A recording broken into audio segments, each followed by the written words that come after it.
I arrived 2 days early at the family cabin for our annual celebration.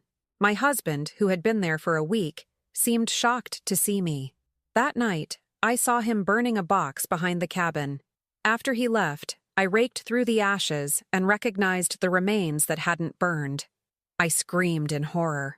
Don't forget to subscribe to the channel and comment where you're watching from.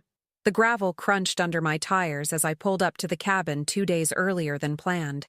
At 63, I'd learned to trust my instincts, and something had been nagging at me all week, a persistent unease I couldn't shake.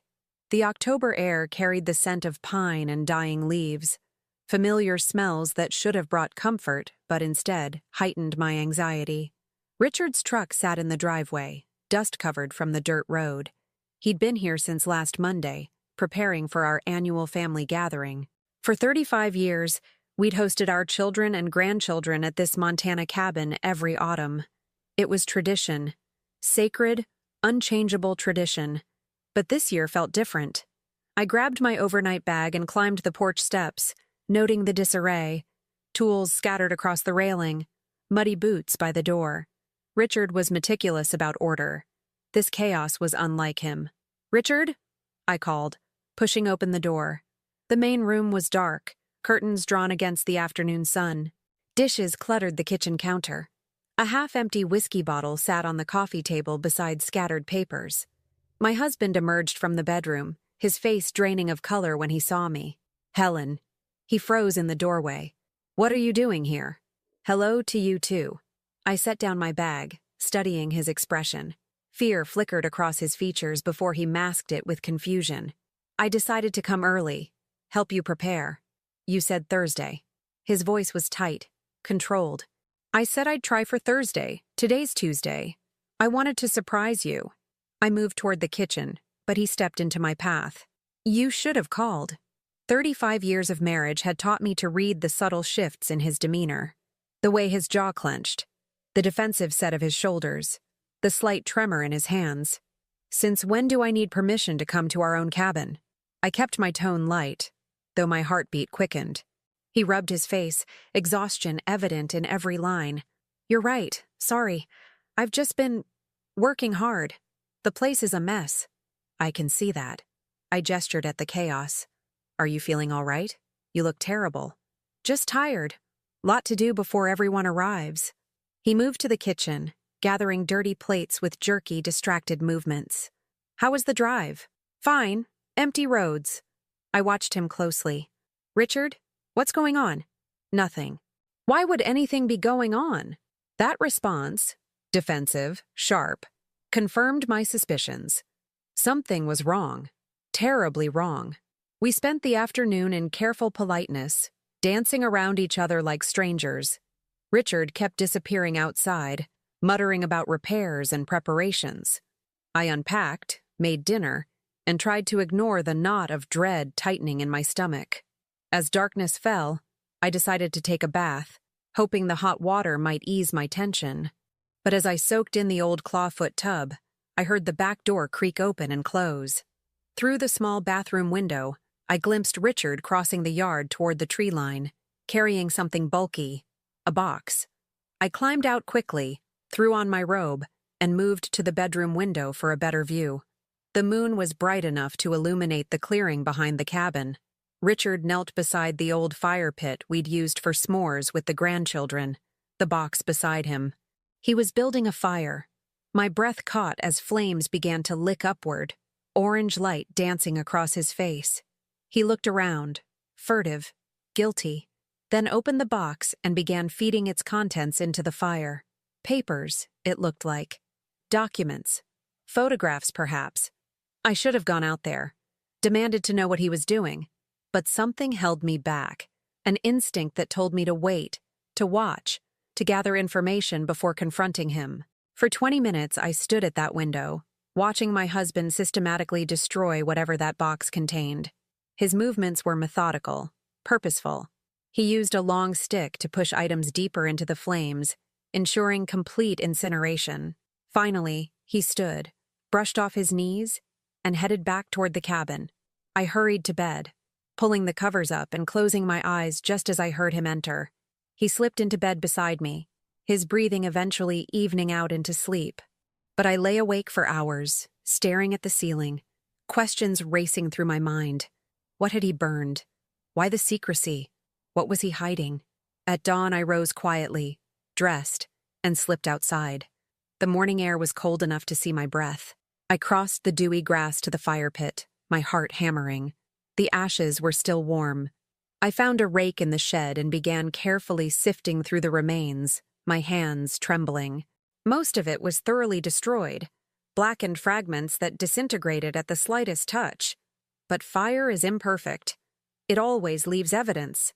In the gray ash, something caught the early light. I bent closer, using a stick to push aside the debris. A corner of a photograph, singed but partially intact. I picked it up carefully, brushing away the soot. My breath stopped. It was a picture of Richard, younger, maybe 20 years ago, standing beside a woman I didn't recognize. His arm was around her shoulders. They stood in front of a house I'd never seen, both smiling at the camera with the easy intimacy of people who knew each other well. Very well. My hands shook as I continued searching. Another fragment revealed what looked like a letter, the handwriting feminine and flowing. Only a few words remained legible. Can't keep doing this. The children deserve children. The word echoed in my mind like a gunshot. I found more pieces, scraps of documents with official-looking letterheads, though the text was too damaged to read. A corner of what might have been a birth certificate, the edge of a legal document with a notary seal.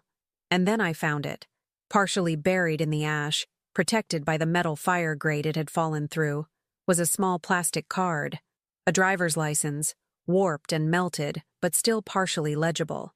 The photo showed a young woman, perhaps in her 20s. Dark hair, serious eyes.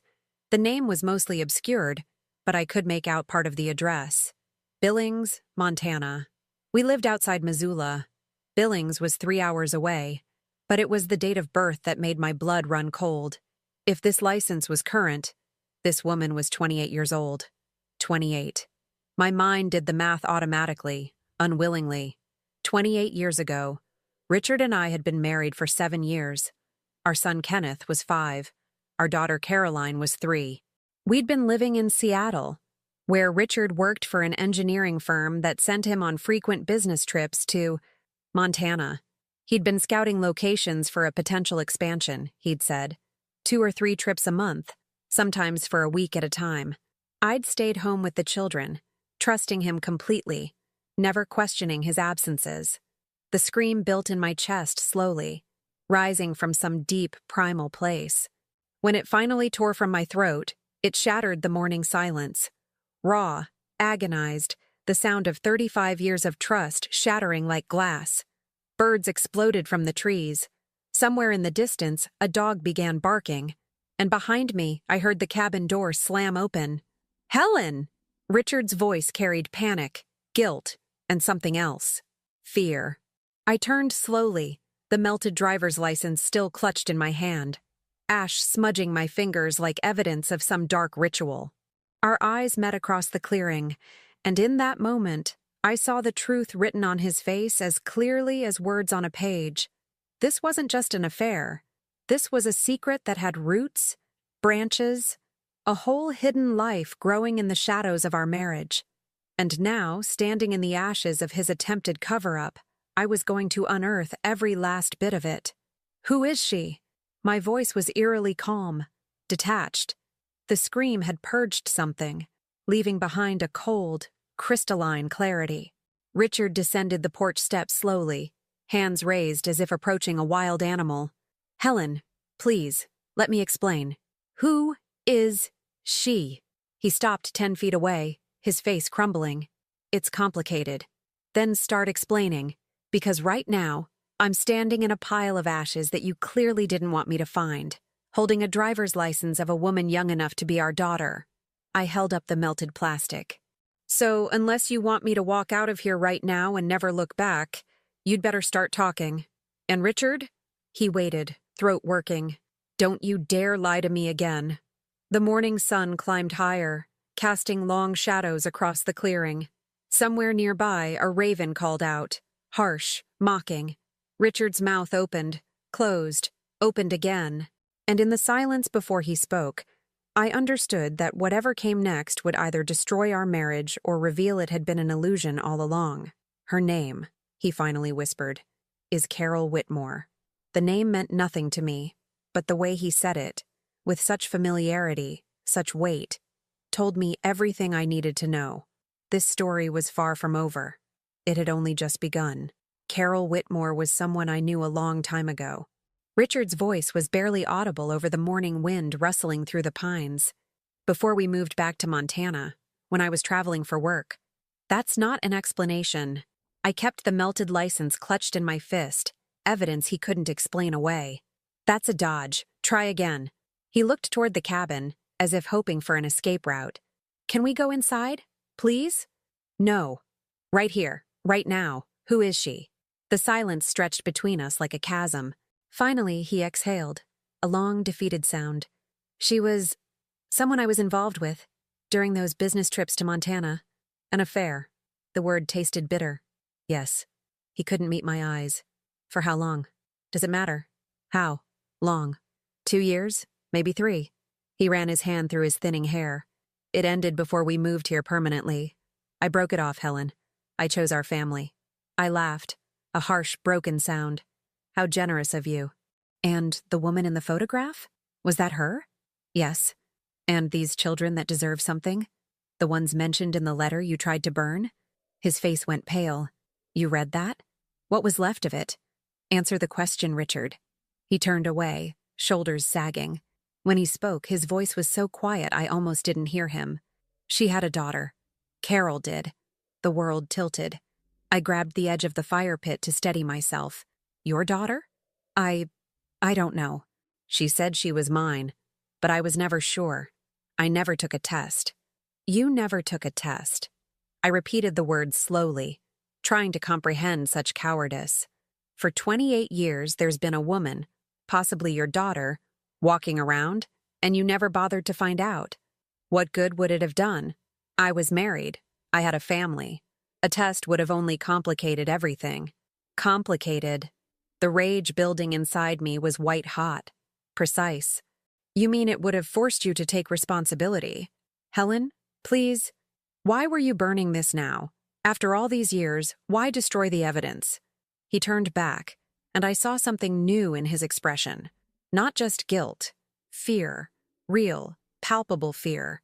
Because Carol's been calling me for the past 3 months. She's sick. Cancer.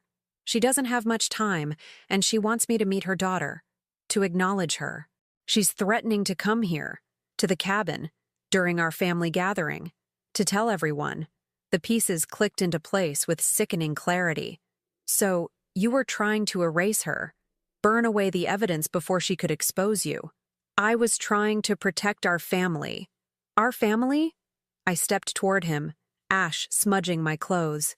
Richard, you don't get to destroy evidence of another human being and call it protection. If this woman is your daughter, she deserves to know. She deserves nothing from me. The words exploded from him, raw and desperate. I gave her mother money. For years, I sent checks. I did my part. Buying her silence is not the same as being a father. I was a father. To Kenneth and Caroline. That's where my responsibility lay. I stared at this man I'd shared 3.5 decades with, seeing him clearly for perhaps the first time. Get out. What? Get out of this cabin.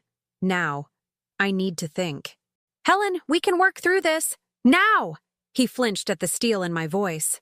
After a moment's hesitation, he walked past me toward his truck, not even stopping to grab his things from inside. The engine roared to life, and gravel sprayed as he peeled out of the driveway.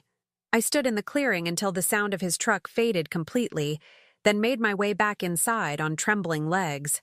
I locked the door behind me, a meaningless gesture, but it made me feel less vulnerable. My phone buzzed. A text from our daughter Caroline. Mom, you there yet? Kenneth and I need to talk to you before Thursday. Important. Perfect timing. I ignored it. Instead, I returned to the ashes, this time with plastic bags and latex gloves from the cleaning supplies. I documented everything with my phone camera, then carefully collected every fragment I could find. If Richard thought burning the evidence would end this, he was wrong. I brought my findings inside and spread them across the kitchen table. Under bright light, I examined each piece methodically, my years as a paralegal before the children were born resurfacing like muscle memory. The letter fragments were nearly useless, but I managed to extract a few more words. 28 years of silence. Deserves to know her father. My time is limited. A death sentence, written in ash.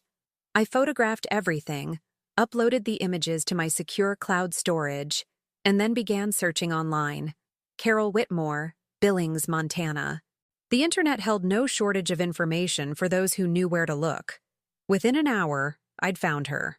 Carol Whitmore, age 56, listed on a patient profile page for a breast cancer support group. The photo showed a woman with kind eyes and graying hair, her smile tired but genuine. The page mentioned her daughter, Emily Whitmore, but provided no photo or additional information. Emily. Richard's possible daughter had a name. My phone rang. Caroline. I let it go to voicemail, but she called back immediately. Then Kenneth called. Then Caroline again. Finally, I answered. What is it? Mom? Thank goodness. Where's Dad? He's not answering his phone. He's not here. I kept my voice neutral. What do you mean he's not there? He's supposed to be preparing the cabin. He left. We had a disagreement. A pause. About what?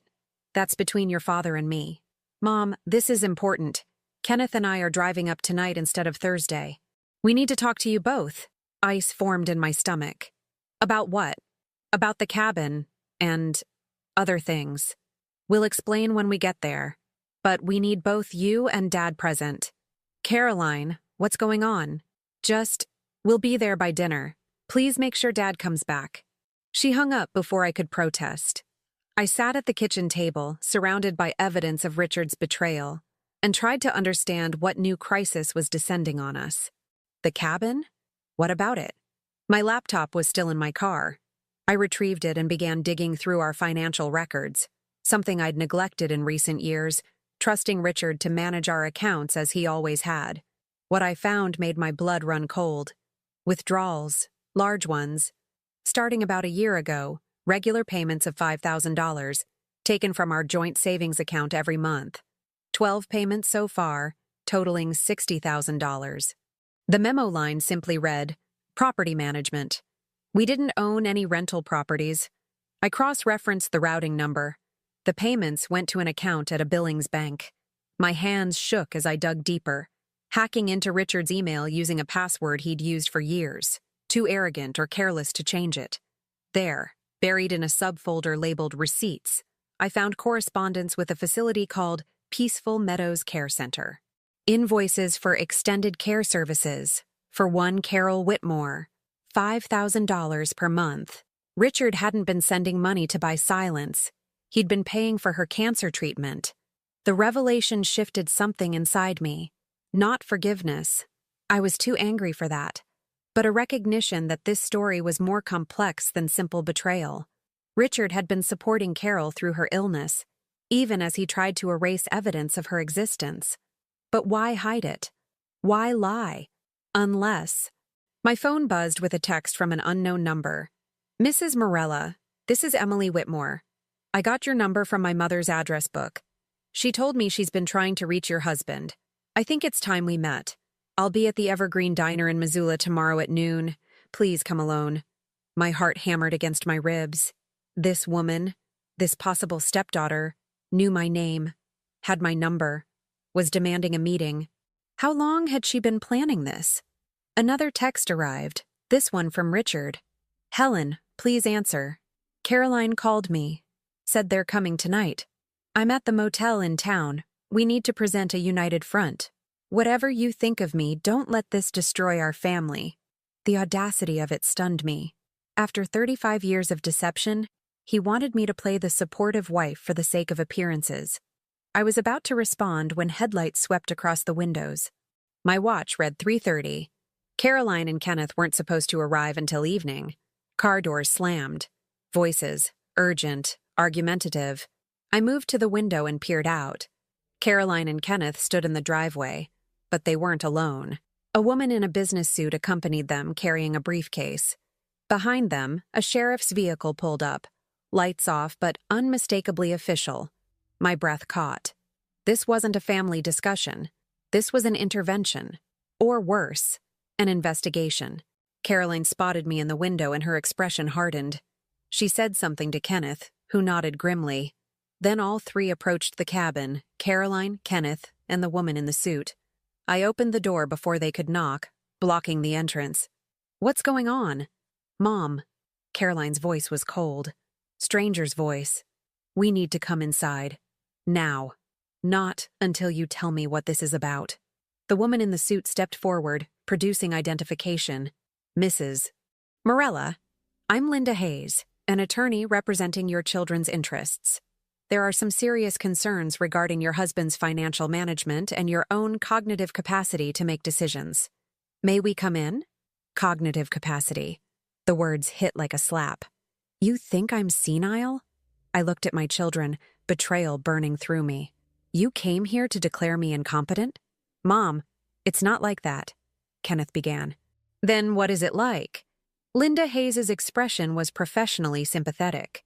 "Mrs. Morella, your children are concerned about irregularities in your family finances, unexplained absences by your husband, and your own recent erratic behavior."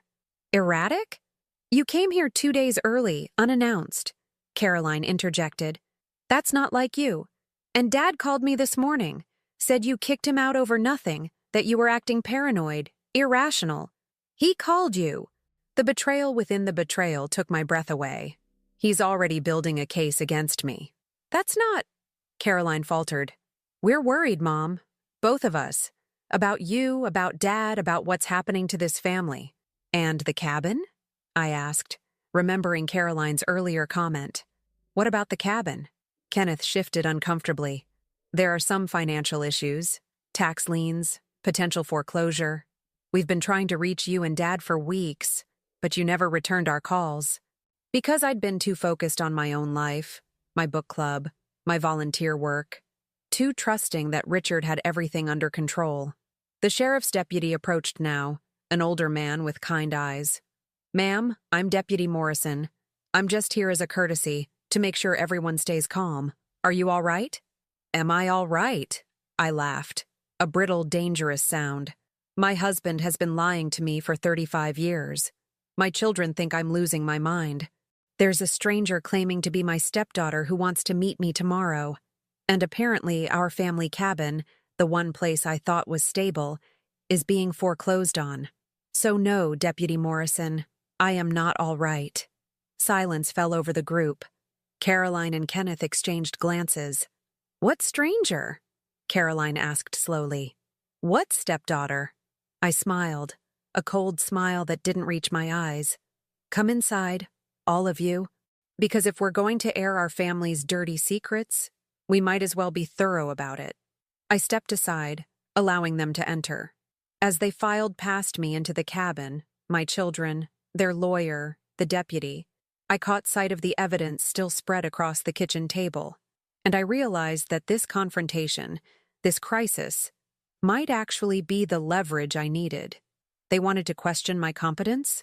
Fine. But first, they were going to hear the truth about Richard Morella. Every last sordid detail. They gathered around the kitchen table like mourners at a wake, staring at the ash-stained fragments I'd laid out like evidence in a courtroom. Caroline's face had gone pale. Kenneth looked sick. Linda Hayes examined each piece with the clinical detachment of someone paid to remain objective. Deputy Morrison stood near the door, arms crossed, his expression unreadable. "Mom," Caroline whispered, picking up the partially melted driver's license. "What is this?" "That," I said, my voice steady despite the tremor in my hands, "is what your father was burning behind the cabin this morning at dawn. That, and approximately 24 other documents, photographs, and letters he thought he could erase." "I don't understand." Kenneth reached for one of the photograph fragments. "Who is Carol Whitmore?" I pulled out my phone, brought up the memorial page, and set it in the center of the table. That's Carol Whitmore. She's 56 years old. She has stage 4 breast cancer. And according to your father, she's the woman he had an affair with for 2 to 3 years while we lived in Seattle. While you, Caroline, were 3 to 5 years old. While you, Kenneth, were 5 to 7. The silence that followed was suffocating. An affair, Caroline repeated flatly. Not just an affair. She had a daughter, Emily, who is now 28 years old. I let that sink in. Your father has probably had another child living in Montana for nearly 3 decades. A child he's never acknowledged, never met, never claimed. Kenneth sank into a chair. That's not possible. Dad wouldn't he? I interrupted. Then explain these. I pulled up the bank statements on my laptop, turning the screen so they could see. $60,000 withdrawn from our joint savings over the past year. $5,000 a month sent to Peaceful Meadows Care Center in Billings.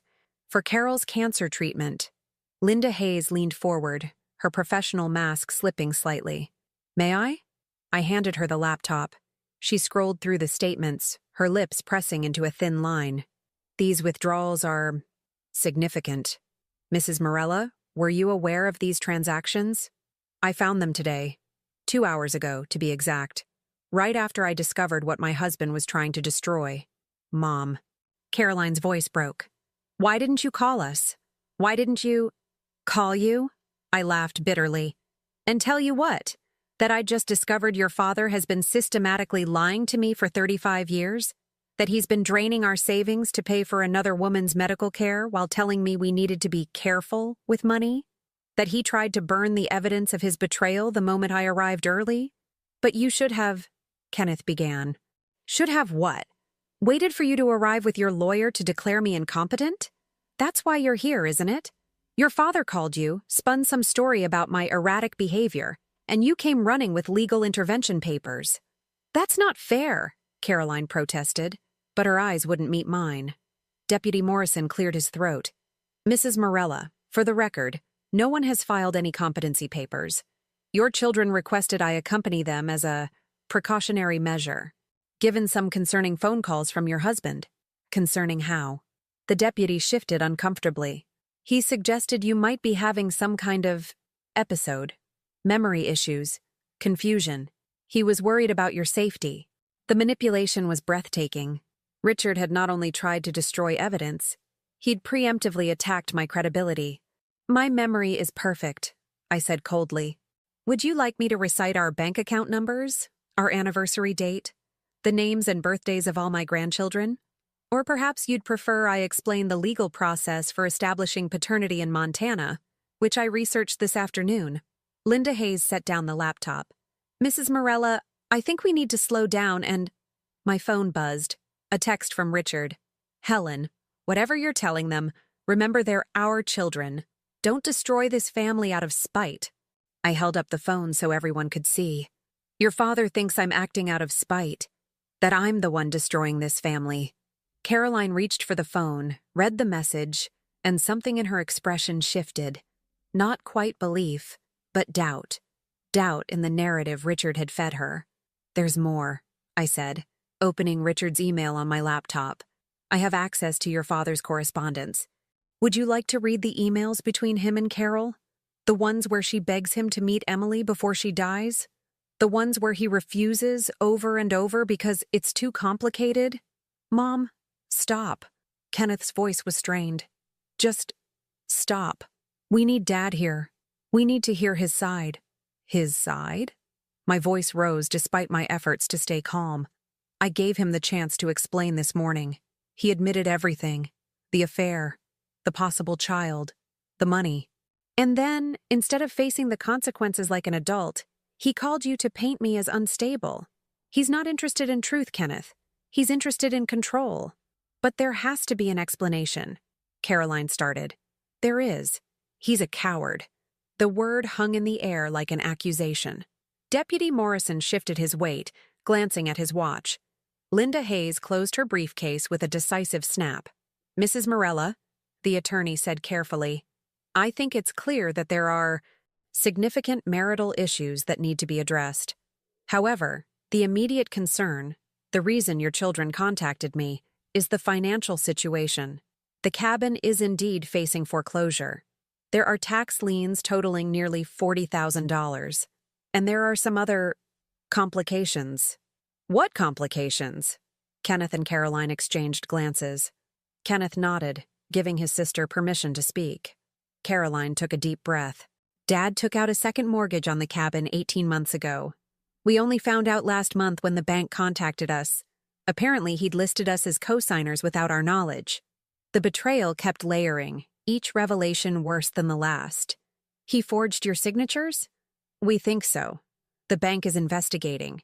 But in the meantime, the cabin is security for a $150,000 loan that's in default.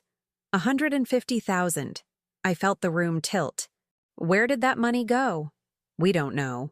We've been trying to reach you both for weeks to figure it out.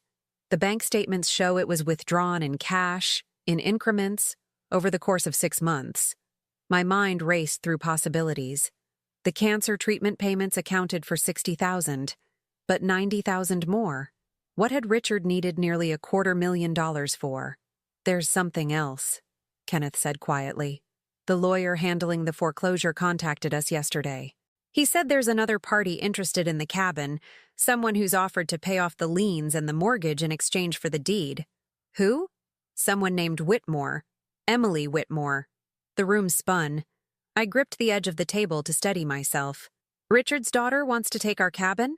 If she is his daughter, Linda Hayes corrected. That hasn't been established. She's been in contact with Dad, Caroline said. We found emails.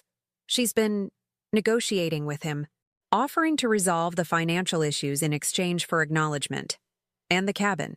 The pieces assembled themselves with horrifying clarity. Richard hadn't just been paying for Carol's treatment. He'd been negotiating with Emily, promising her something. Acknowledgement, inheritance, legitimacy, in exchange for saving him from financial ruin. And he'd been using our family's legacy as currency. When? My voice was barely a whisper. When did this negotiation start? Kenneth pulled out his phone, scrolled through screenshots. Based on the emails we found, about 3 months ago. Right when Carol's cancer became terminal. 3 months. The same time Richard had started burning through our savings. The same time he'd stopped sleeping well, had become distant and irritable. He's been planning to give her the cabin, I said slowly. Our cabin. The place where we've celebrated every holiday for 20 years. Where our grandchildren learned to fish. Where we scattered your grandmother's ashes. We don't know that for sure, Caroline began. Yes, we do. I pulled up another email chain. One I'd found buried deep in Richard's deleted folder. Read this. Caroline leaned over the laptop, Kenneth reading over her shoulder. I watched their faces as they absorbed the words I'd discovered an hour before they arrived. Carol, I'll give Emily what she wants. The cabin is worth more than the liens. She can have it. Clear title. In exchange for her silence and your promise to never contact my family. Helen never needs to know. I'll tell her we lost it to foreclosure. She'll be upset, but she'll get over it. This is the only way to protect everyone. Our Caroline's hand flew to her mouth. Kenneth's face flushed with anger.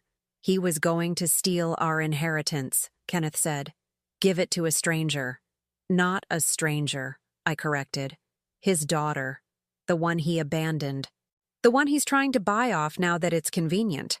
Linda Hayes had gone very still.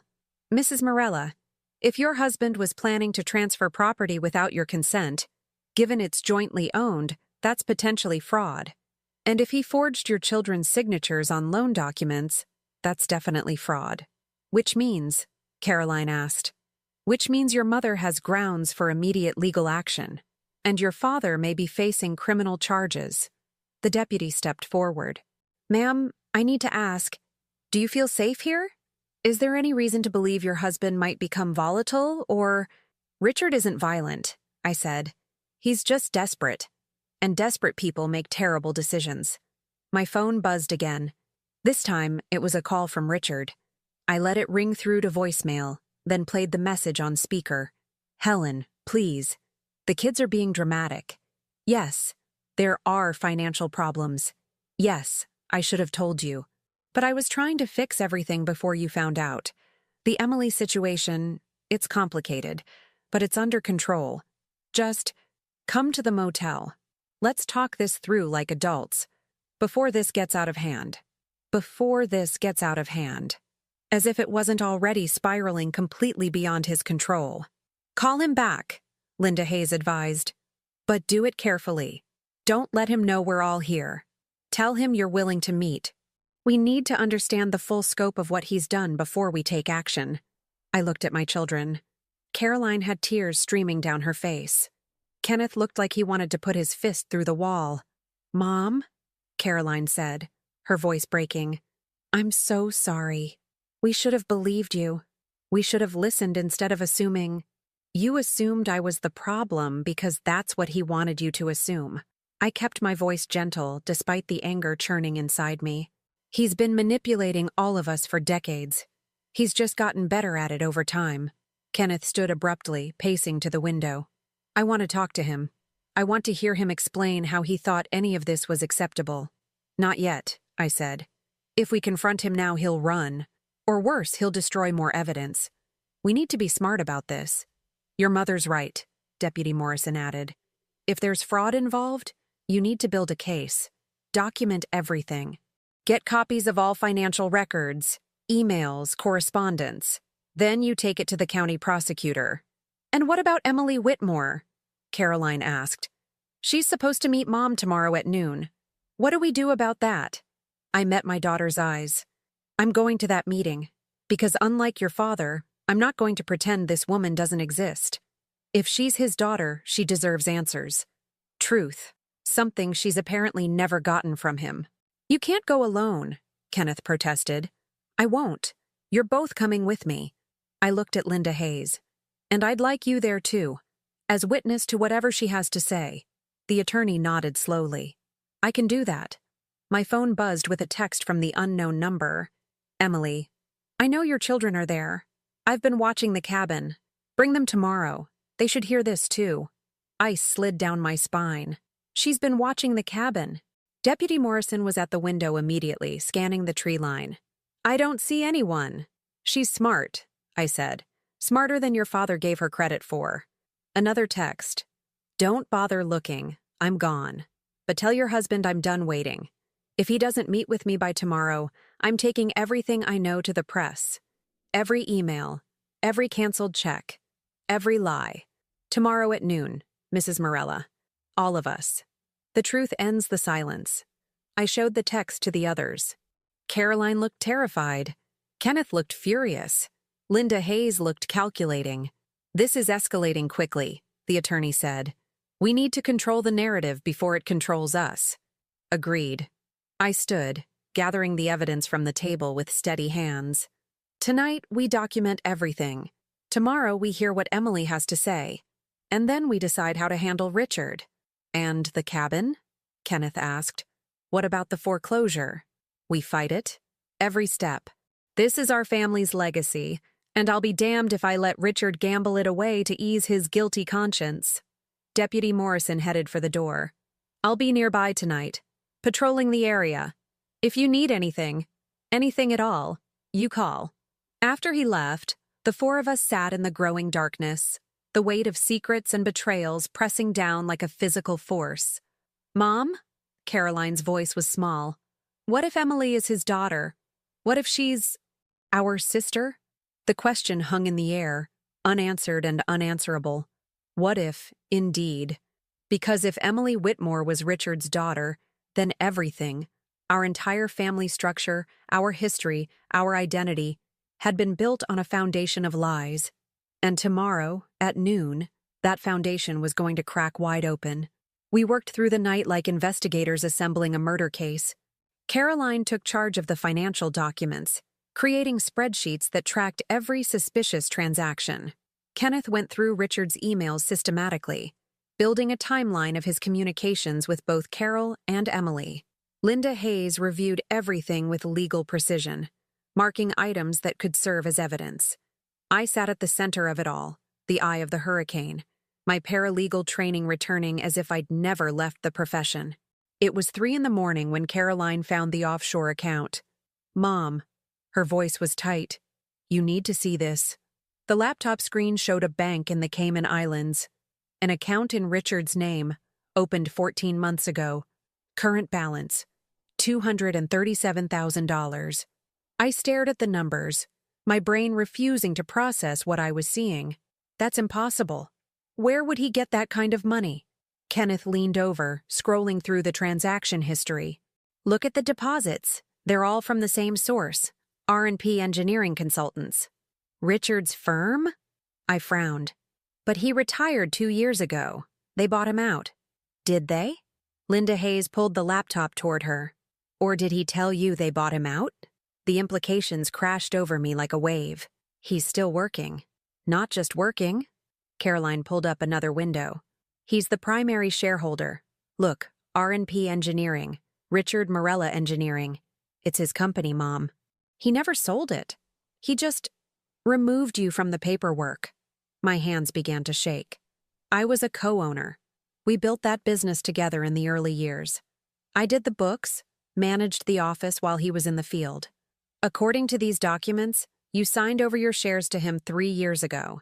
Linda pointed at a scanned signature. Except that's not your signature. She was right. The loops were wrong, the pressure uneven.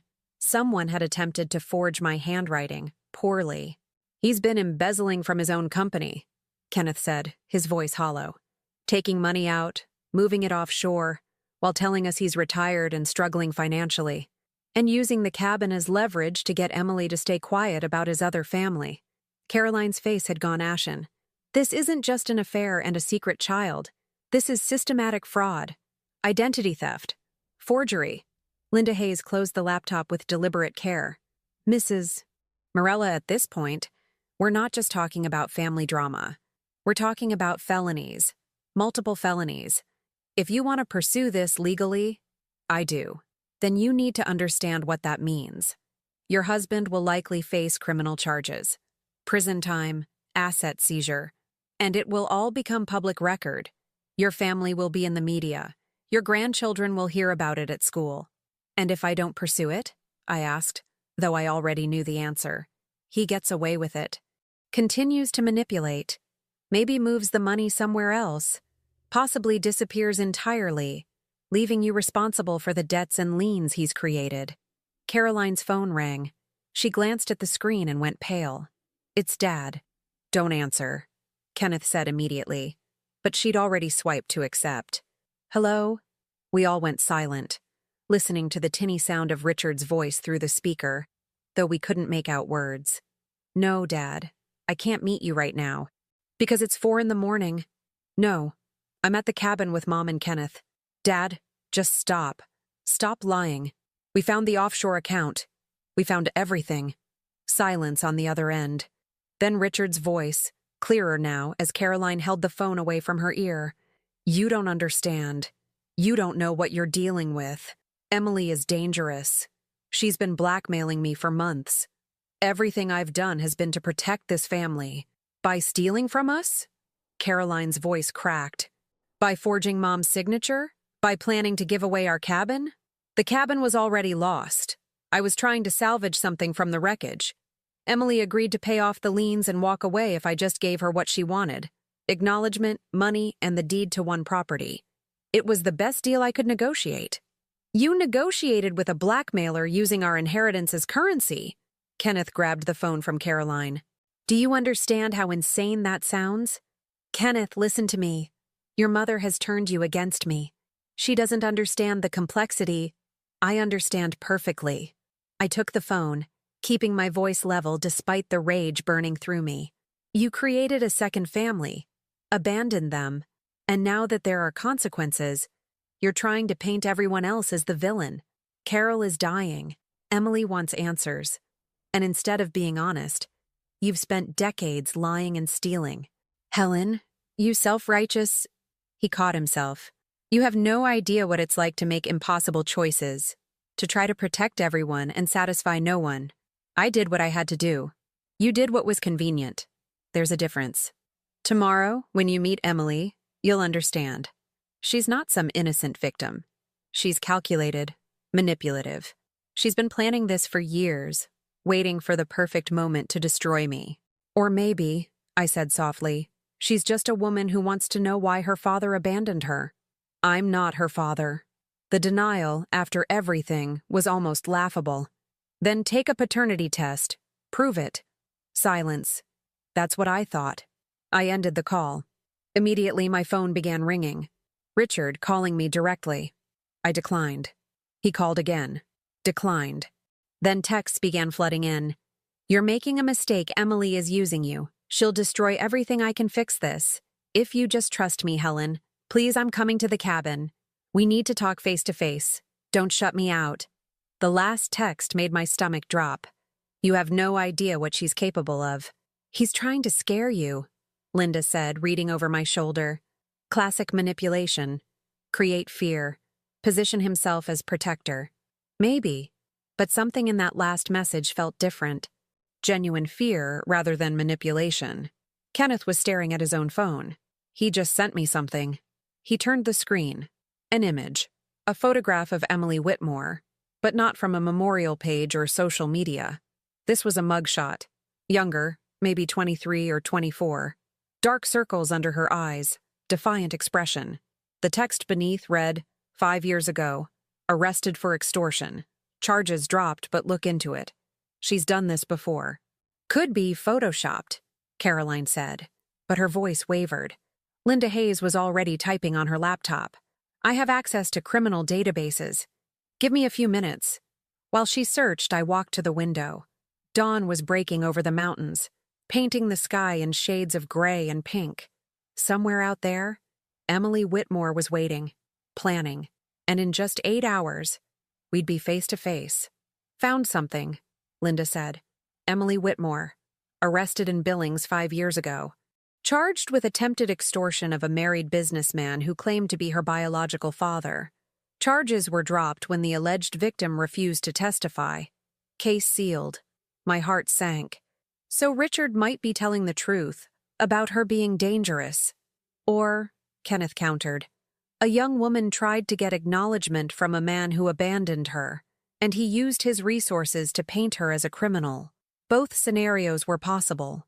Both painted a picture of desperation and dysfunction. Caroline's phone buzzed. She read the message and her face went white. It's from Emily.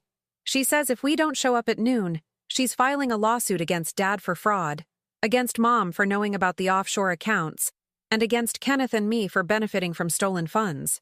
She can't do that, I said. I didn't know about the accounts. You didn't benefit.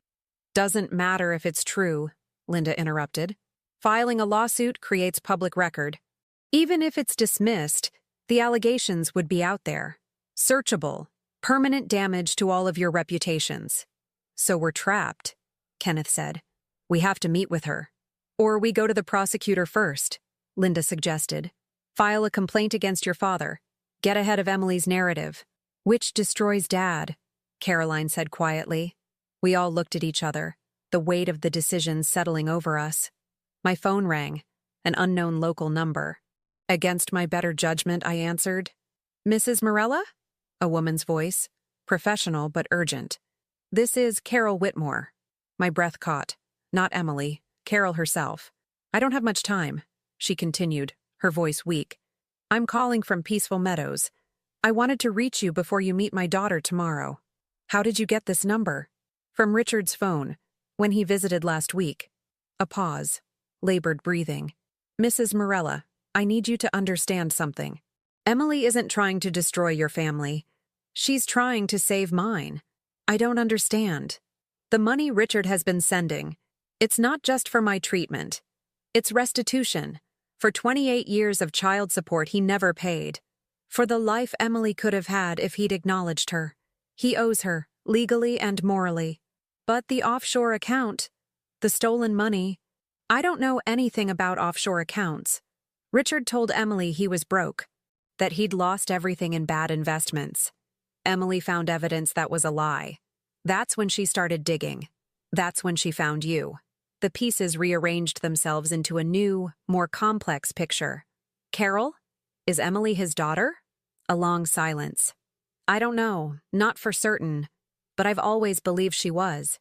She has his eyes, his stubbornness, his intelligence. Her voice broke.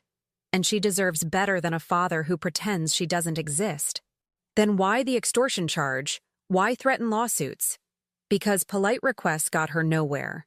She tried for years to contact him. Letters, emails, calls, all ignored. So she hired a private investigator, found the financial irregularities, the offshore money, the forged documents, and she decided if he wouldn't be a father, he'd at least face consequences. That's still blackmail. No. Carol's voice hardened despite its weakness. It's justice. There's a difference. Someone spoke in the background, a nurse telling Carol she needed to rest. I'm dying, Mrs. Morella. Weeks, maybe days. I need to know my daughter won't be alone in this world. I need to know she'll have family, even if that family doesn't want her. Carol, tomorrow at noon, please. Listen to her story. Look at her. Really look at her. And then decide if she's the villain Richard has painted her to be. The line went dead. I stood there, phone pressed to my ear, as the sun rose fully over the mountains. Behind me, my children and the lawyer waited for an explanation. Change of plans, I said. We're not going into this meeting as adversaries. We're going in with open minds. Mom, she threatened us, Caroline protested. Because she's desperate. Because she's watching her mother die and her father continues to deny her existence. I turned to face them. I know what it's like to be lied to be manipulated, to have your reality questioned. If Emily is Richard's daughter, she's lived that her entire life. Kenneth nodded slowly. So what do? We listen, we verify, and we decide as a family that might be bigger than we thought, what happens next. Linda Hayes closed her briefcase. For the record, this is the riskiest approach you could take. Noted. And if she is planning to harm you, legally or otherwise, you're walking straight into her trap. Also noted. The attorney studied me for a long moment, then smiled slightly. You know, Mrs. Morella, I think I've underestimated you. Most people do. It's how I've survived this long. As the sun climbed higher, we prepared for the confrontation ahead. But even as we gathered documents and rehearsed questions, one thought kept circling in my mind. What if Emily wasn't the threat? What if the real danger had been living beside me for 35 years, wearing my husband's face, and I'd been too trusting to see it? At 11:45, my phone buzzed one last time. Richard, I'm outside the diner. I'm coming in with you whether you like it or not. That woman has destroyed enough. It ends today. I showed the text to the others. Well, Kenneth said, this should be interesting. Interesting. That was one word for it. The drive to Missoula felt both endless and too short. When we pulled into the Evergreen Diner parking lot at 5 minutes to noon, Richard's truck was already there. And sitting in the window booth, watching us arrive with an unreadable expression, was a young woman who had Richard's eyes, his jawline, his serious expression. Emily Whitmore, my possible stepdaughter, Richard's possible daughter, and the person who held all our futures in her hands. The Evergreen Diner smelled of coffee and bacon grease. Under different circumstances, it would have been comforting. Instead, it felt like walking into an ambush. Emily Whitmore stood as we entered. She was taller than I'd expected, her posture rigid with tension. Up close, the resemblance to Richard was undeniable. The same intense brown eyes, the high cheekbones, even the way she held her chin when defensive. Richard was already seated across from her, his face a mask of barely controlled fury. When he saw us, he half rose from his seat. Helen, you don't need to do this. Let me handle— Sit down, Richard. My voice carried more authority than I'd known I possessed. You've handled enough. Emily's gaze moved from Richard to me, assessing. Mrs. Morella, thank you for coming. These are my children, Caroline and Kenneth, and our attorney, Linda Hayes. Something flickered across Emily's face at the word attorney. Not quite fear, but wariness. I didn't realize this was going to be so formal. Neither did I, until I discovered the full extent of what's been happening. I slid into the booth across from her. The others arranged themselves around us. Caroline and Kenneth flanking me, Linda at the end, Richard isolated at the opposite side. A waitress approached, but I waved her off. We need privacy. Whatever we order, add 30% to the tip and give us the back booth undisturbed for an hour. The waitress, reading the tension, simply nodded and disappeared. Emily folded her hands on the table. I suppose you want answers. I want the truth, I corrected. From everyone. Starting with you. Me? Her eyebrows rose. Shouldn't he go first? He's the one who's been lying for 3 decades. We'll get to him. But you've been threatening my family, Ms. Whitmore. I'd like to understand why. Emily's jaw tightened. Because polite requests got me nowhere. Because I spent my entire childhood wondering why my father didn't want me. Because my mother is dying and she deserves peace, which means I deserve answers. The extortion charge from 5 years ago? Linda interjected.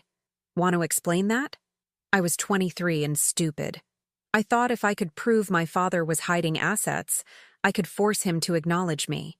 I hired a lawyer, threatened to expose him if he didn't take a paternity test. He had me arrested instead. Emily's gaze locked on Richard.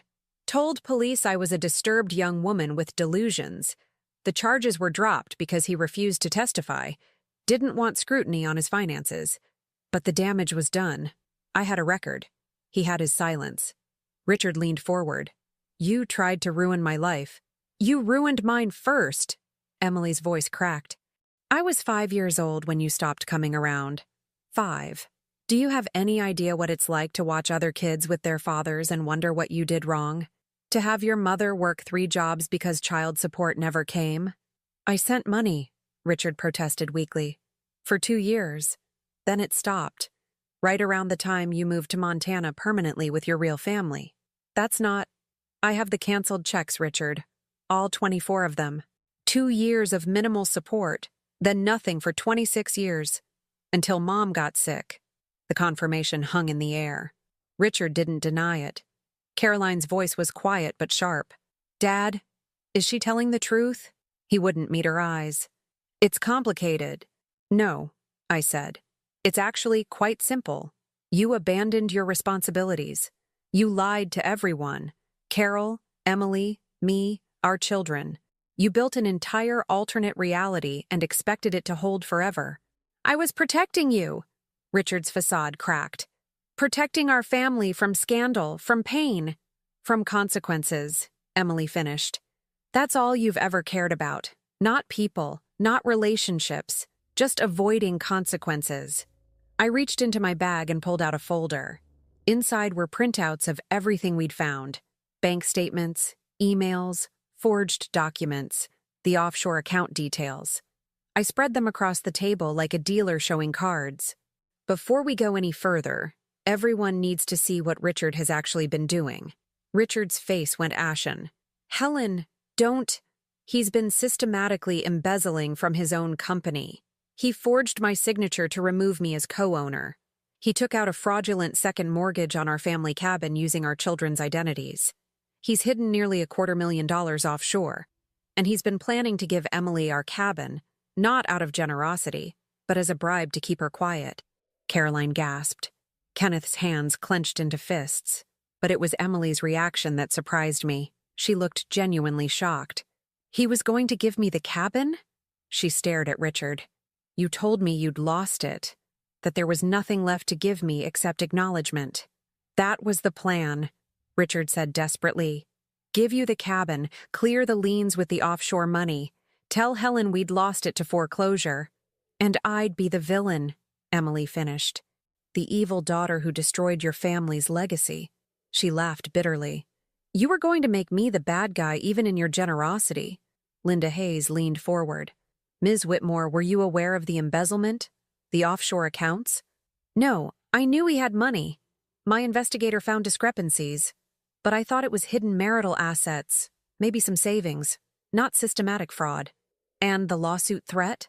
Linda pressed. The one you sent last night? Emily had the grace to look embarrassed. A bluff. I don't have the resources for a lawsuit.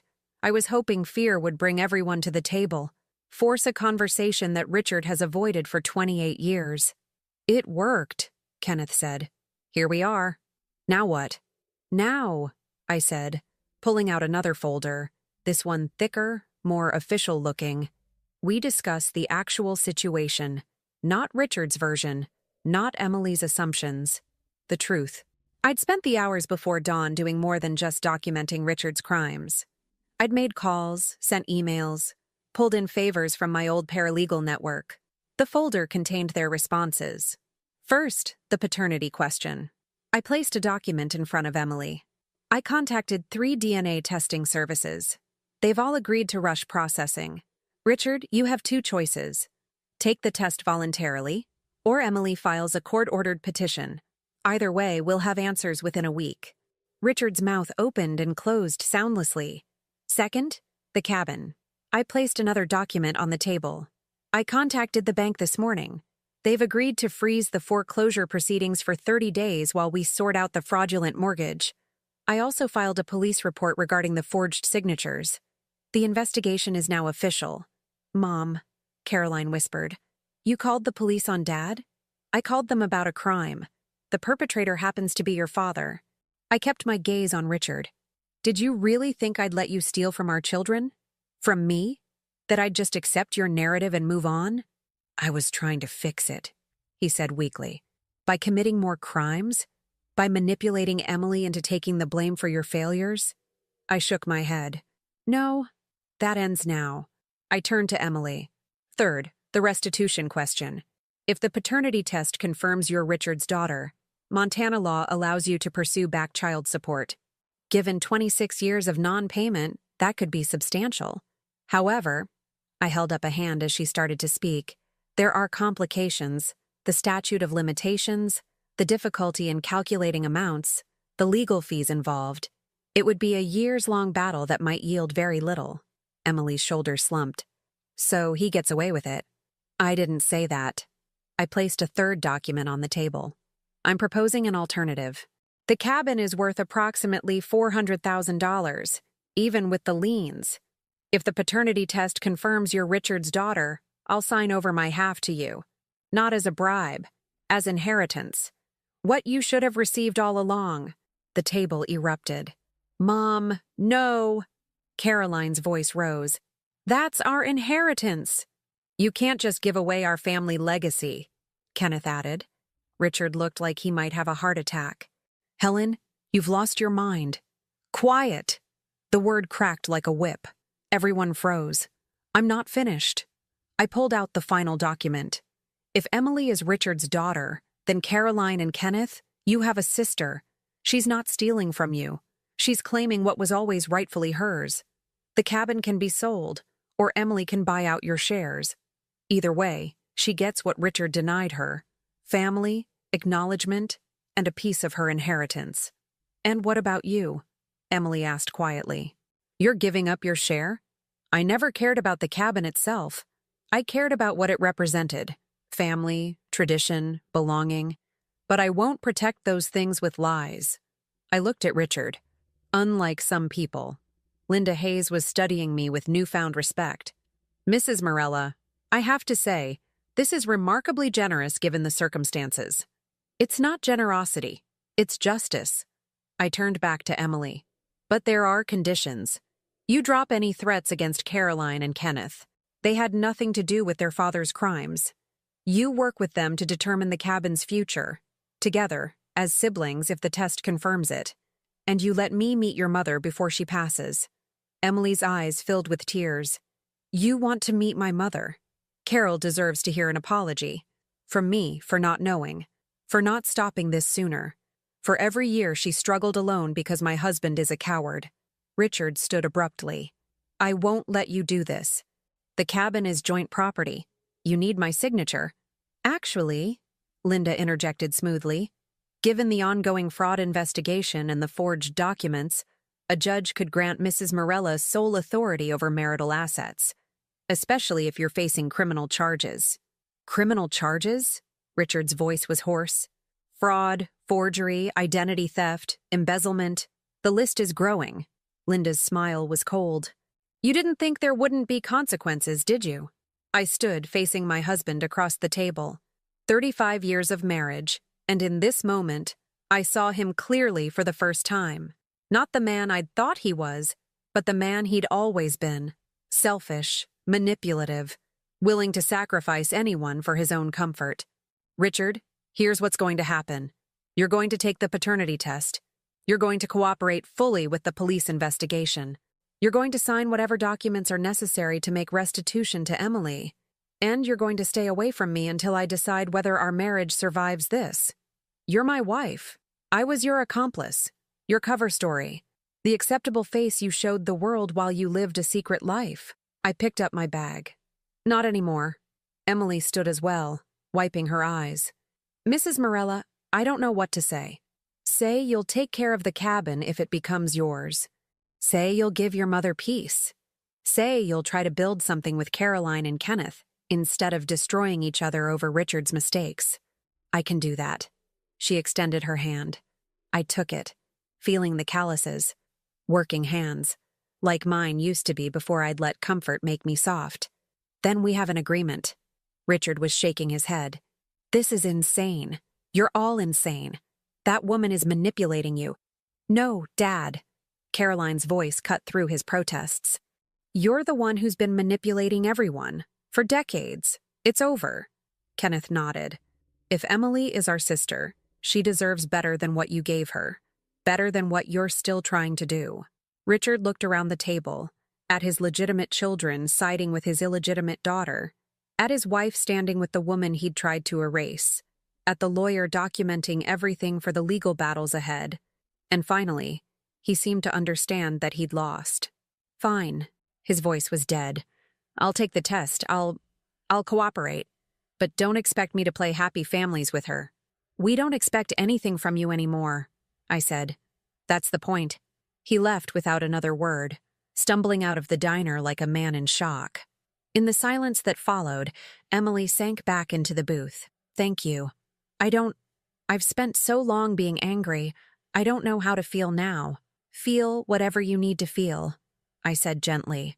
But know that whatever happens with the test, whatever happens with the cabin, you're not alone anymore. We're going to figure this out together. Caroline reached across the table tentatively. If you are our sister, I'd like to get to know you. The real you, not the threatening stranger from the texts. Same, Kenneth added. Though you scared the daylights out of us. Emily laughed, a surprised sound. That was kind of the point. Sorry. Linda Hayes gathered her papers. I'll start the paperwork. Mrs. Morella, you understand this is going to be complicated? Everything worth doing is.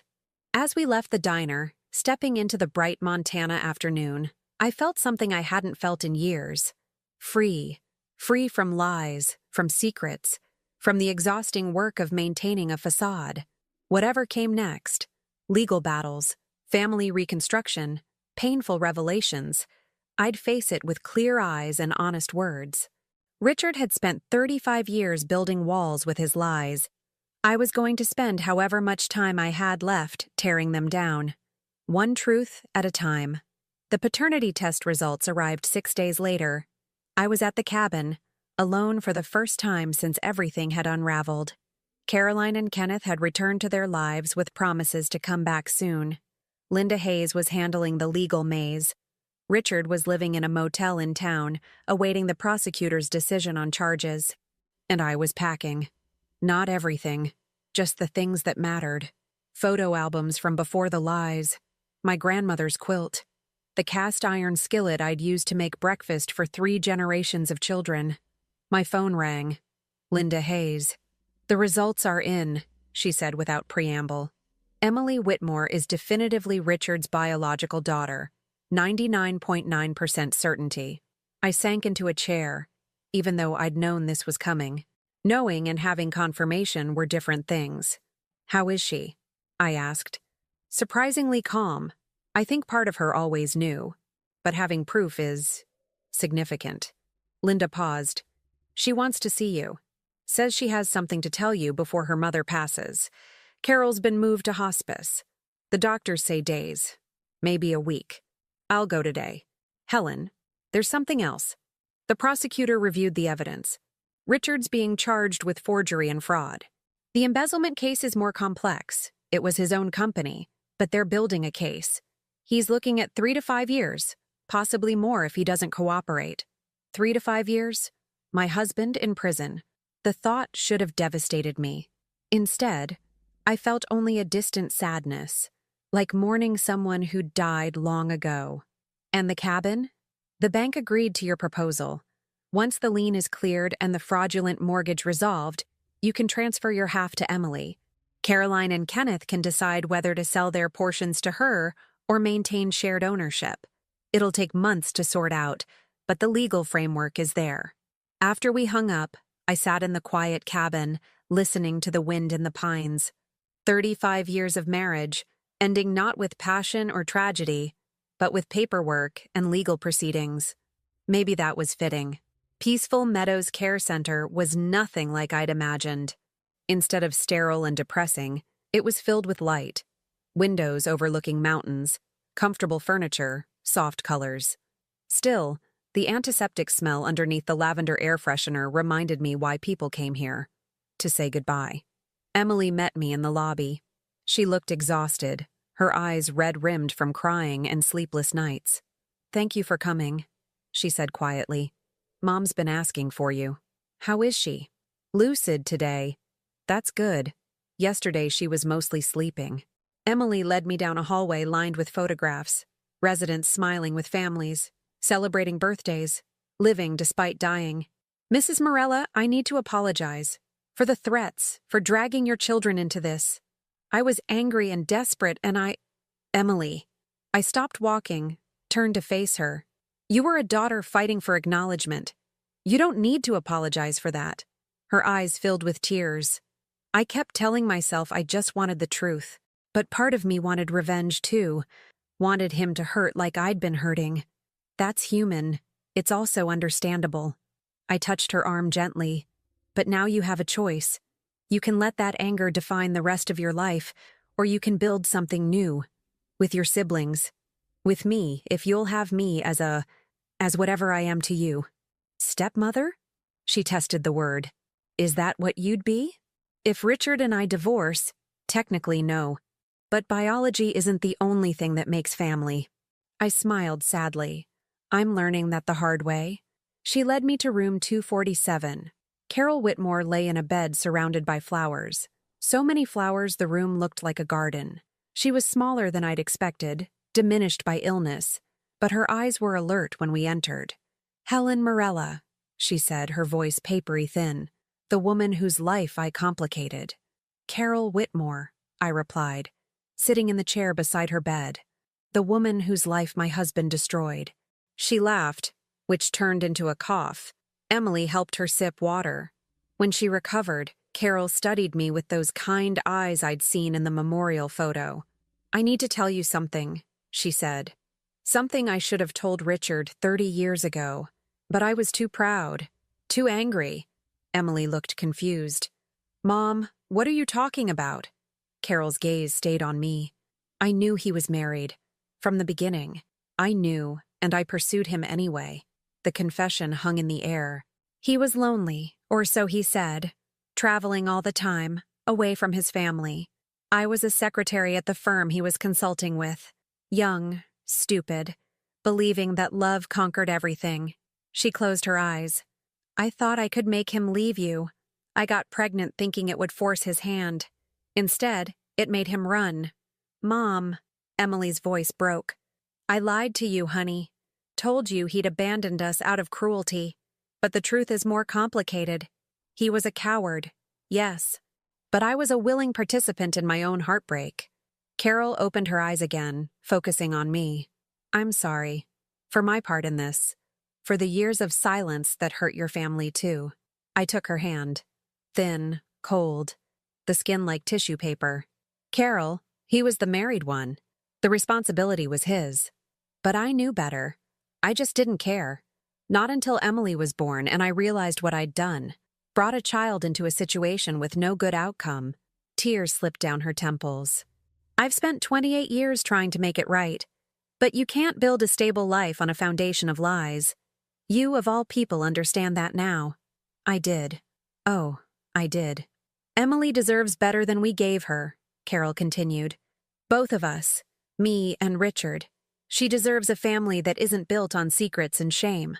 That's why I pushed her to find him, why I encouraged her to fight, Not for money, for belonging. Emily was crying openly now. Mom, you don't have to. Yes, I do. Because I don't have much time, and these things need to be said. Carol squeezed my hand with surprising strength. Take care of her, please. She's prickly and stubborn and sometimes too smart for her own good, but she's also kind and loyal and deserving of love. Be the mother I couldn't be. Give her the family I couldn't provide. I will, I promised. I already am. Carol smiled. Good. That's good. Her eyes drifted closed. Richard was never worth either of us, you know. We wasted so much time on such a small man. The observation was so accurate, so cutting, that I couldn't help but laugh. Carol joined in, a wheezing sound that was more alive than anything else in that room. When visiting hours ended, Emily walked me to my car. The sun was setting over the mountains, painting everything gold. What happens now? She asked. Now we wait. For legal proceedings. For your mother's peace. For Richard to face consequences. I unlocked my car but didn't get in. And we start building something new. You, me, Caroline, and Kenneth. If you want that. I do. She hesitated. Can I ask you something? How are you so calm about all this? Your husband betrayed you. Your marriage is ending. Your life is falling apart. But you seem... okay. I considered the question. How was I okay? Because I spent 35 years being who Richard needed me to be. The supportive wife. The understanding partner. The woman who asked no questions and accepted his version of reality. And I was miserable without even realizing it. And now? Now I'm free. To be angry. To make my own choices. To build a life that's mine. That's not falling apart, Emily. That's finally coming together. She hugged me then. Sudden, fierce. The embrace of someone starved for maternal affection. I held her, this stranger who was family, this daughter I'd never expected. When we separated, she was smiling through tears. I'll call you. When it's time. For Mom.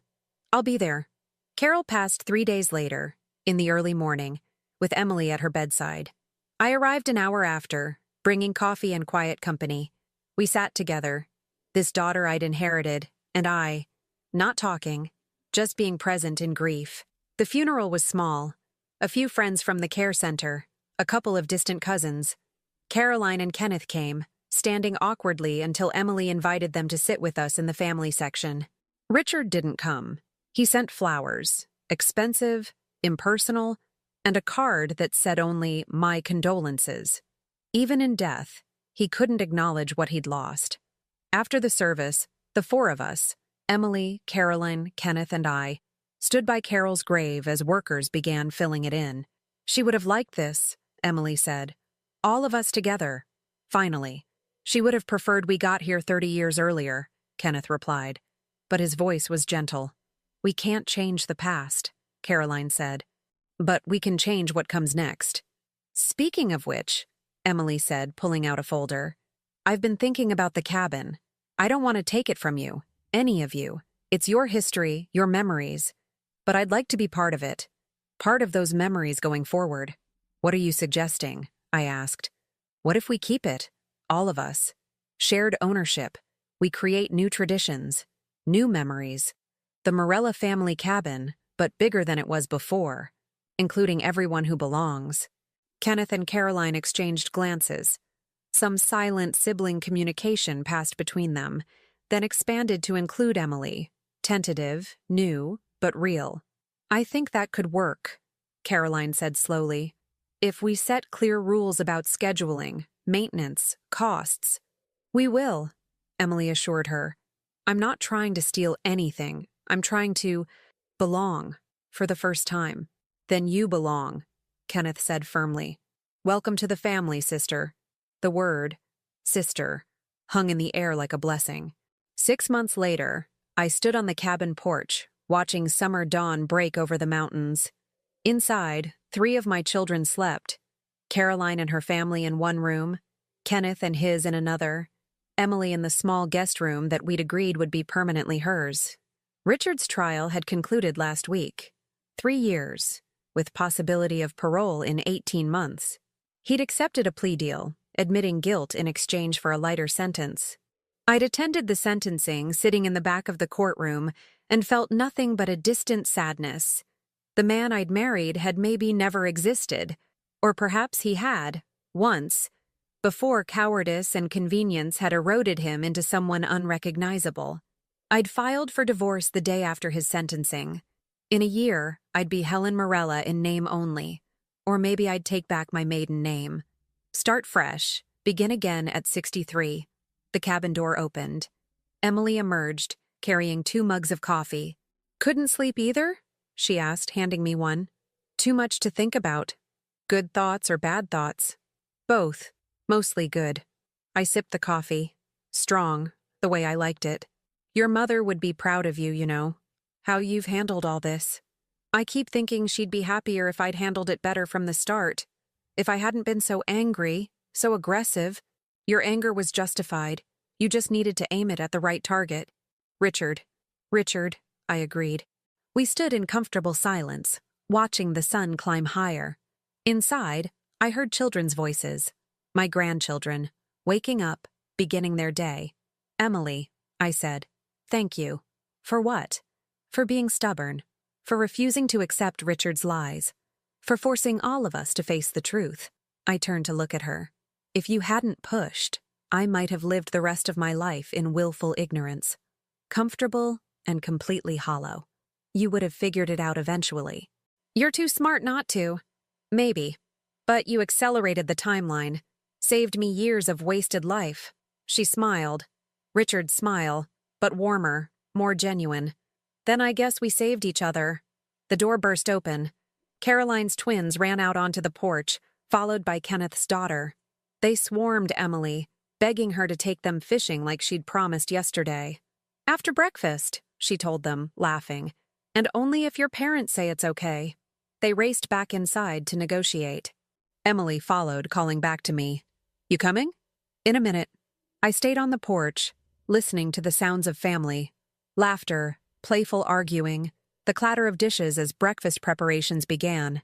This cabin, which had almost been lost to Richard's lies and desperation, was alive again, renewed, transformed from a symbol of tradition into something better, a space where truth lived, where family meant more than biology, where the past's mistakes became lessons rather than prisons.